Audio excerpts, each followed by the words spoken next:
Why is Cynthia Erivo, one of the most acclaimed performers of her generation, getting so much hate online? For a while, I've started to dislike the way the internet has memed Cynthia Erivo, but after the incident during the Wicked press tour where she jumped in to protect Ariana, seeing people turn her reaction into something else entirely has been horrible to watch. Lots of people have been calling this out, including SZA, calling this classic misogynoir, because that's what it is. I don't think this has happened in isolation, and it makes a great example for the slippery slope of meme culture, which affects Black women in particular. Let's rewind back to October 2024. If you've been paying attention to the Wicked press tour from last year, the memes have been flying since the very beginning. The first memorable one was the movie poster, where the fan edited it to look like the original Broadway musical image by lowering the witch's hat to cover her eyes. Cynthia posted this altered photo on Instagram, complaining about the terrible use of AI, people asking if her lower region is green, and hiding her face when she intentionally chose to stare down the barrel of the camera. Whether you agree with her statement or not, it's definitely her image being used in the way that she didn't approve of, and it speaks to the blurry lines of meme culture, which although starts out as very innocent, it can quickly take a left turn and become darker and sinister, as we've seen recently. The next big thing was the holding space meme, where an interview clip went viral of a bizarre conversation between Cynthia, Ariana, and the reporter, who insisted that people were holding space for the Defying Gravity lyrics. And of course, the interesting tapping finger moment.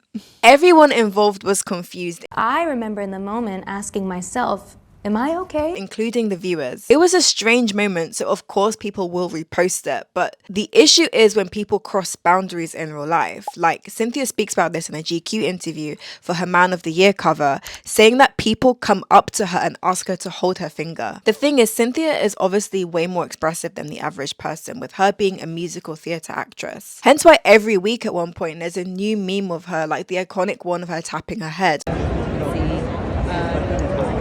And in the last month, we've seen this one go viral where she's stepping back. She even went on Jimmy Fallon's show to break down the story behind this. You became a meme last week. I know. Congratulations. You've done it all. I made it. I think on one hand, being a meme shows that you have a notable and memorable moment which people want to replicate, which is good. And a lot of celebrities and influencers want that to happen, at least in the way that doesn't make you the butt of the joke. But the act of reducing a person or a moment to a short out of context MP4 file is a slippery slope and eventually leads to dehumanization. And it doesn't exist in a vacuum either. We have to speak about the undertones of the digital misogynoir that have come to the forefront since the fan incident in Singapore.